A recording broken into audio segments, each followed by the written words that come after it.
Hi guys, I'm Serena, and today I'm going to be showing you how to do AP Calculus BC Free Response 2011 number 3. Okay, so let's get started. Just take note that no calculator is allowed for these problems. Let f of x equal e to the 2x. Let R be the region in the first quadrant bounded by the graph of f, the coordinate axes, and the vertical line x equals k, where k is greater than 0. The region R is shown in the figure above. Let's try part A. Write but do not evaluate an expression involving an integral that gives the perimeter of R in terms of k. So we're looking for the perimeter. That means finding the length of each of these sides. Let's start with the length of our function, since that is going to be our integral. To find the length of the function, we're going to need the formula for arc length, which is arc length equals the integral from some number a to b of the square root 1 plus y prime squared with respect to x. So let's try and use this formula for our function. So first let's find y prime.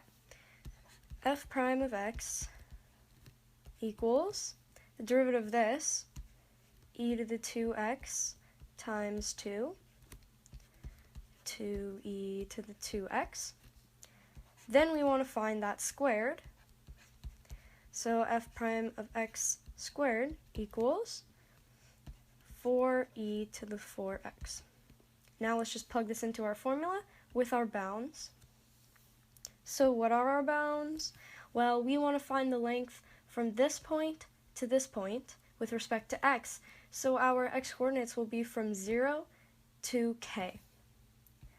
0 to k of square root of 1 plus 4e to the 4x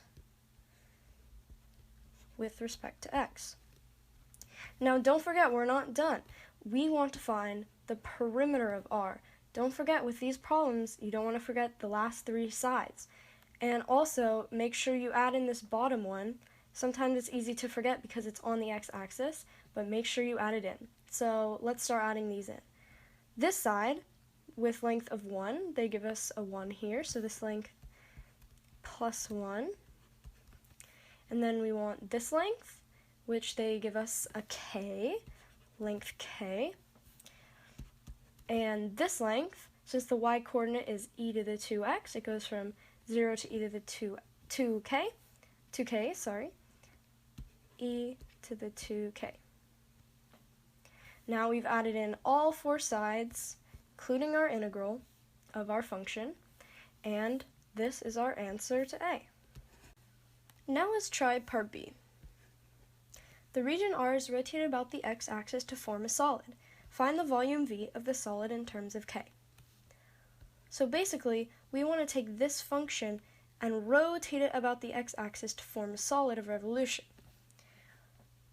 Now, luckily, because we are rotating about the x-axis, there's no inner radius, so our formula is simply v equals pi integral from a to b of r squared with respect to x.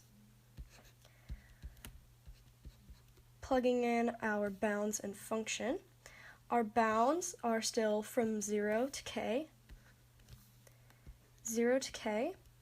of r squared, radius, which is our function, f of x, e to the 2x squared with respect to x.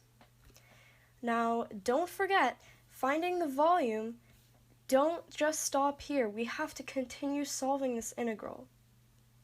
In part A, it said, do not evaluate, but part B does not say do not evaluate, so basically it means we have to evaluate. So let's evaluate it. This equals pi integral 0 to k e to the 4x dx. The integral of e to the 4x would just be 1/4 e to the 4x from 0 to k, And you can either do a u sub here or just know that when you take the derivative of this function, it will equal this. So this is the integral of e to the 4x. And now, since this is a definite integral, let's evaluate it.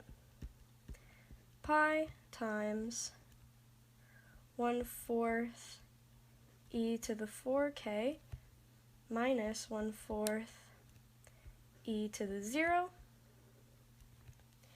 which is also equal to pi times 1/4 e to the 4k minus, this is just 1, e to the 0 is 1, so 1/4,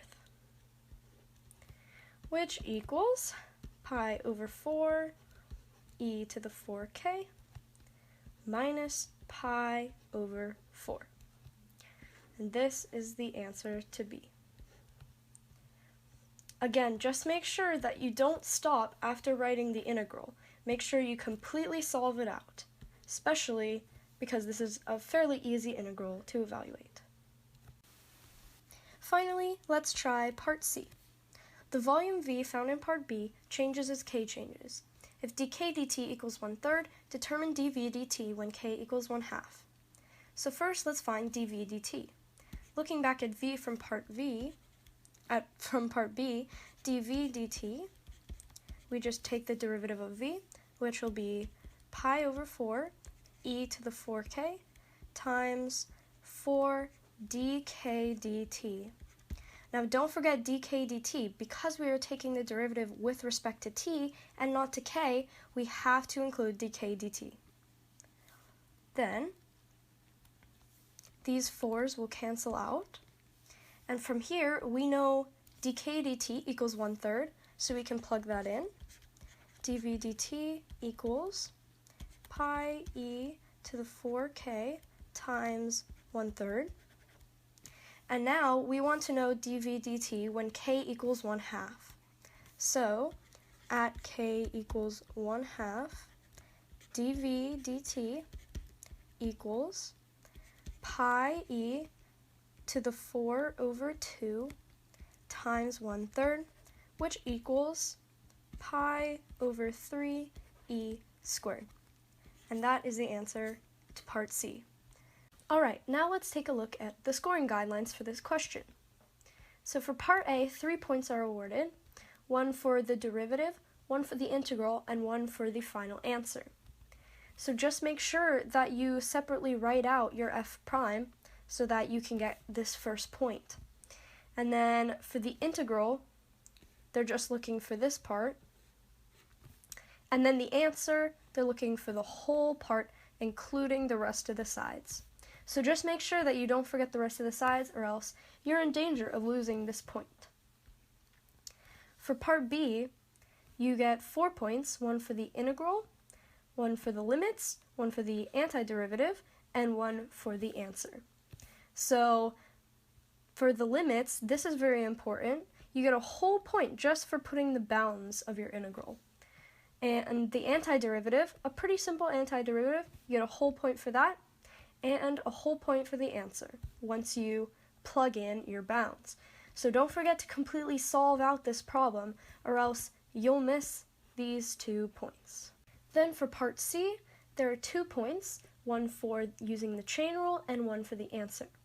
What they mean by applying the chain rule is not forgetting to use the chain rule on e to the 4k. So don't forget to multiply by 4 times dk dt. And that's if you forget the dk dt, you miss this point, and you'll also miss the answer. But the answer is just when you plug in k equals 1/2. So don't forget to plug in 1/2 as well. If you'd like more practice on this type of arc length problem, try out FRQ 2014 number 5, as this is also an arc length problem, and there's a detailed solution that can help you out. Also, doing all the FRQs on the AP Calculus BC site is extremely helpful because all the solutions are available. Another place to go for more help is Khan Academy. It's always a great resource for their videos and even their quizzes. Thank you very much for watching, and I hope this helped. Bye!